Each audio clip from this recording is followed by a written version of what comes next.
There is a leak going around right now that could matter more than any character, any banner, any kit reveal we have talked about all year. And it is not about who you are pulling for. It is about whether the game actually runs when you sit down to play it. A major performance improvement patch may be coming to Wuthering Waves, and if it is real, it could be the single most important update Kuro has shipped in a long time. Today, we are breaking down exactly what leaked, why the community is losing its mind over it, whether there is a real substance behind the hype, and then straight into the fresh 3.6 and beyond information from the latest mega thread. Let us get into it. If you want to stay on top of every Wuthering Waves leak, every roadmap shift, and every breakdown the moment it drops, subscribe and turn on notifications. This channel is your home for fast, accurate coverage, so you are always one step ahead before each patch goes live. And a quick reminder before we dive in. Every week, we are giving away 5 Lunite subscriptions to 5 winners. All you have to do to enter is drop a comment on any video on the channel. Winners from last week are up on screen right now, so check if your name is there and get your comment in for this week. Now, before the leaks, let us talk about where we are right now. Version 3.5 is live. Mengzhou is open, Yang Xuanling has landed as the first ever SP character in the game. Suisui is on the way in Phase 2, and that massive 6-character rerun banner is tempting everyone at once. And that is the problem for your Astrite. Xuanling, Suisui, 6 marquee reruns, and a stacked 3.6 waiting right behind all of it. That is brutal pressure on one wallet. So if you find yourself a few pulls short right when a banner timer is cooking you, topping up through loot bar is the cheapest way to close that gap without overpaying. You can save up to 24% on your top-ups using loot bar. It's a solid way to save money. For example, the 6,480 Lunites pack costs around $82 on loot bar compared to $100 in-game. The top-up process is very straightforward. Just pick your pack, log in through their single-use cloud device, redeem it in-game exactly like the official store, and then log out. Loot bar is widely used and has tens of thousands of reviews on Trustpilot, making it one of the most trusted platforms for in-game top-ups. Link to Loot Bar is in the description.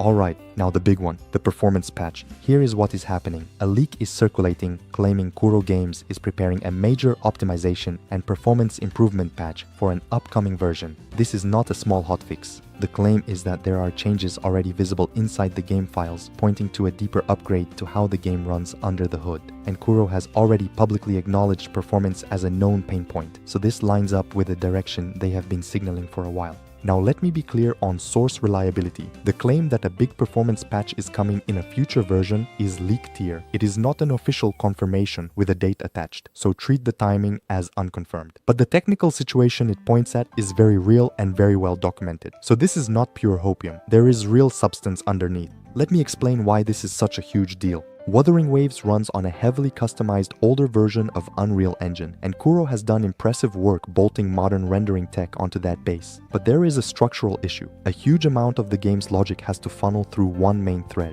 Walk into a dense city, load in tons of enemies and effects at once, and that single thread gets overwhelmed, so everything downstream has to wait. That is why your frame rate can tank in busy areas, even on a powerful machine. It is not that your hardware is weak, the game is bottlenecked in a way more cores cannot fully fix.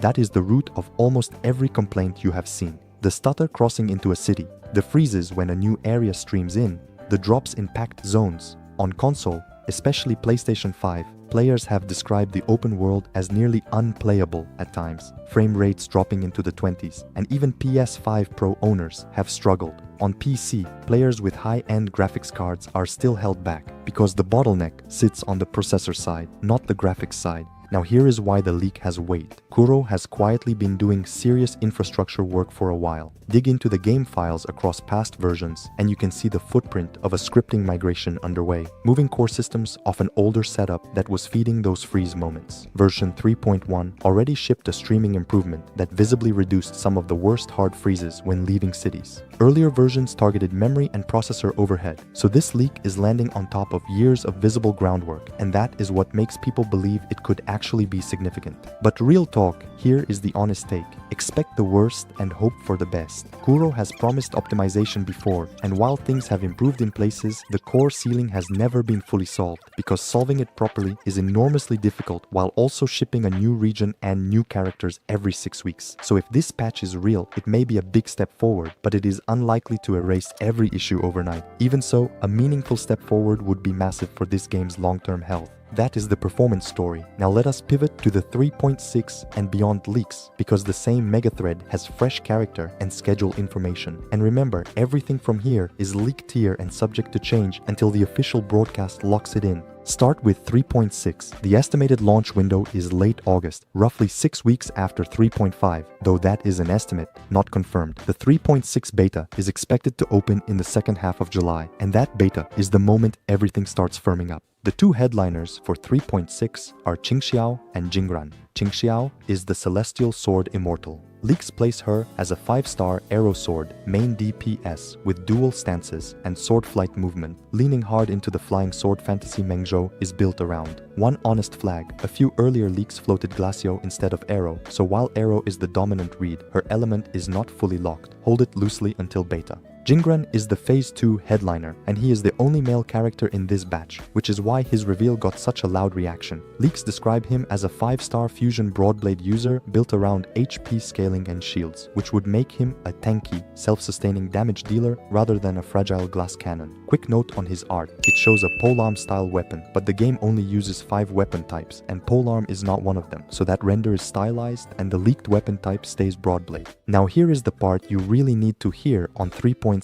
The banner order is genuinely disputed. Community leakers tend to place Qingxiao and Jingran together in 3.6, but some trusted trackers slot things differently, with a few even floating the theory that Hsin gets pulled forward earlier, so do not lock your Astrite plan to a specific order yet. That fight is not settled. Moving to 3.7, and there is an important update on how this patch is structured. A little while back, a leak claimed 3.7 would only have one character, just Hsin, with Suoming pushed all the way to 3.8. But that solo Hsin red has since been walked back. The newer, more consistent info points to 3.7 and 3.8, each running 2 characters, keeping the normal 2-phase structure. So the single character scare looks like the outlier. Treat 2 per version as the stronger read for now. As for the names, Hsin is the big one. She is the Moonfox Sentinel of Mengzhou, a major story figure, and her Sentinel status alone makes her one of the most anticipated pulls of this whole stretch. Leaks consistently place her as a strong Electro Rectifier, though unlike previous Sentinels, she may not be a pure main DPS at base sequence. Suoming is the other name. I want to be careful here, because sources disagree on her element. Some say fusion or destruction, others say havoc. What they agree on is her role. She is shaping up to be an echo-focused support enabler, likely the missing piece for echo skill teams. So take her element as unsettled and her support identity as the reliable part. And a quick note from the mega thread, there is talk of a Hiyuki skin in the 3.x window, plus chatter about a sword-riding traversal feature that fits Mengzhou perfectly. For now, the community is waiting on the next drip wave and beta to lock all of this down. That is the full breakdown, a potential major performance patch that could change how the entire game feels, plus the freshest 3.6 and 3.7 information we have. If this helped you make sense of where the game is heading, drop a like, subscribe for the day 1 beta coverage, and tell me in the comments, which matters more to you right now, a big performance fix or the next wave of Mengzhou characters. Thanks for watching, and I will see you in the next one.